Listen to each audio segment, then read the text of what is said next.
Olá, eu quero falar com você hoje sobre um assunto que você já está muito acostumado a ouvir, que é a reanimação cardiopulmonar. Mas eu quero te falar sobre a RCP, sobre a reanimação cardiopulmonar, sobre a parada cardiorrespiratória, sobre um outro aspecto, sobre aspectos que podem ajudar, podem subsidiar nas decisões estratégicas, nas decisões de resposta, de atendimento à PCR. Nós estamos muito acostumados a lidar com a conduta, com uma forma de reconhecimento, como agir, como fazer a reanimação. Se é 30/2, se é 15/2, se é adulto, se é criança. Mas vamos falar sobre um outro aspecto hoje. Um aspecto que foi publicado recentemente, agora em junho, na revista Resuscitation, onde eles fizeram uma relação do tempo em que o paciente fica sem fluxo, ou seja, sem nenhum tipo de manobra de reanimação cardiopulmonar no ambiente pré-hospitalar, e essa relação do tempo sem fluxo com o bom ou mau prognóstico neurológico. Antes disso, me permita um comentário. Nós somos doutrinados na assistência pré-hospitalar, na emergência de maneira geral, a esperar como resultado e único resultado o retorno espontâneo da circulação. O que sempre interessou é se havia pulso ou não, se o pulso retornou ou não. Porém, muito mais do que o retorno espontâneo da circulação, hoje em dia nós devemos também nos preocupar com o prognóstico neurológico. Porque não basta ter retorno espontâneo da circulação se esse paciente não terá um bom prognóstico neurológico.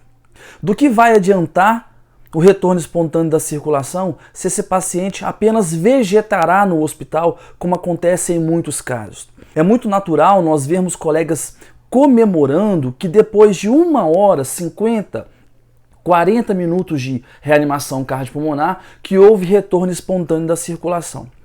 Claro, é motivo de comemoração? Sim, mas devemos comemorar mais ainda se esse paciente teve ou não um bom prognóstico neurológico após a alta. O papel do leigo na reanimação cardiopulmonar já é bem conhecido, já é bem documentado. Talvez em nenhuma outra emergência o leigo é tão fundamental, é tão importante como na reanimação cardiopulmonar.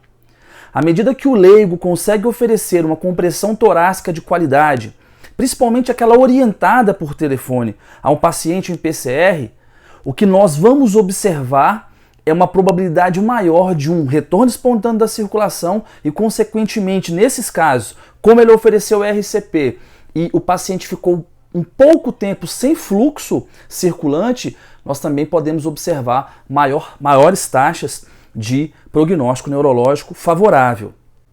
No passado, nós tínhamos o conhecimento de que a cada minuto que se passava sem uma RCP, ou seja, sem fluxo, as chances de reanimação do paciente diminuíam em 10%.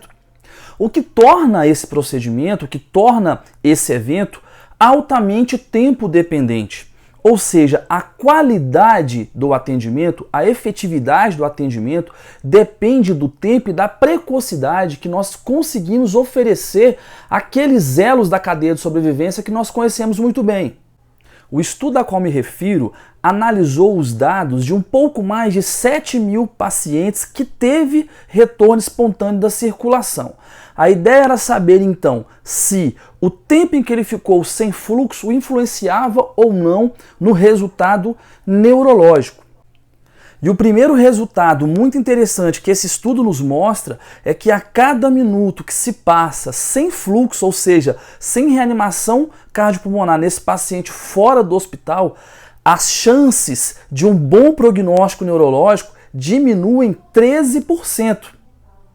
Um outro ponto muito interessante para a nossa reflexão é que, dentre os casos estudados, como eu disse, um pouco mais de 7.000 pacientes, não foi identificado bom prognóstico neurológico quando esse paciente ficou acima de 20 minutos sem fluxo. Disso, nós podemos depreender que há a possibilidade, inclusive razoável, de um paciente apresentar bom prognóstico neurológico, mesmo que ele fique sem fluxo na parada cardíaca extra-hospitalar até por 20 minutos. Aí você pode me perguntar, ora André, então o leigo não é importante. Mesmo que esse estudo nos aponte que até 20 minutos sem fluxo ainda ocorria bom prognóstico neurológico, nós devemos ter em mente que quanto mais cedo a ausência de fluxo é interrompida, ou seja, quanto mais cedo o paciente recebe uma compressão torácica de qualidade, melhor será o prognóstico para esse paciente. Na prática, o estudo é um bom indicador para que a gente possa fazer o aperfeiçoamento das nossas formas de resposta. Muitas vezes nós vemos colegas dizer: não, o meu tempo-resposta é muito rápido. O tempo em que minha viatura chega a esse paciente muitas vezes é muito rápido. Mas para o paciente não interessa apenas o tempo entre a saída da viatura, a saída da ambulância da sua base até a chegada a ele. Interessa o tempo-resposta de todo o tempo compreendido desde o evento, desde o início do evento. Isso vai englobar vários fatores.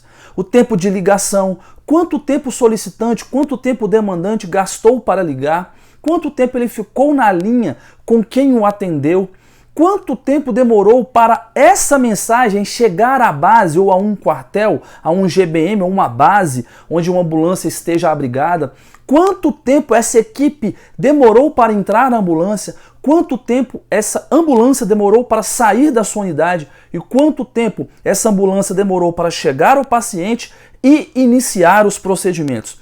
Percebam que quanto mais alargado é esse tempo, maior a chance desse paciente ficar um tempo bem amplo sem receber fluxo, desde que um leigo ou outra pessoa presente no local, mesmo que seja um profissional, ofereça a ele pelo menos a compressão torácica de qualidade.